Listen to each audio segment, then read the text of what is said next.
Hello everyone, আজকে আমরা শিখব ডেসিমেলের অ্যাডিশন অ্যান্ড সাবট্রাকশন।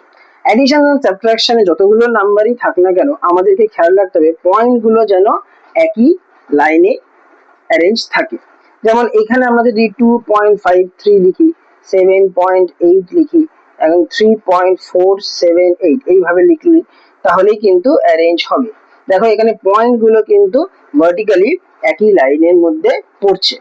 আমরা এটা দেখবো না যে কার পরে একটা নাম্বার আছে, কার পরে তিনটে নাম্বার আছে। আমরা পয়েন্টটাকে একই ভার্টিক্যালি লাইনে অ্যারেঞ্জ করব। বাকি খালি জায়গাগুলোতে আমরা জিরো বসিয়ে দিতে পারি। তাহলে এবারে নর্মাল যেরকম অ্যাড করি সেরকম অ্যাড করব। এটা 8 7 3 10 5 8 13 4 17 and 1 18 7 2 9 3 12 and 1 13 এইভাবে অ্যাডিশন হয়ে গেল। সাবট্রাকশনেও আমরা সেম রুল ফলো করব। আমরা পয়েন্টটা যেন একই লাইনে থাকে, 7.2 and 4.386। এবার যে দুটো প্লেস ফাঁকা থাকলো সেখানে আমরা জিরো বসিয়ে যেরকম নর্মাল আমরা মাইনাস করি সেইভাবে করতে পারি।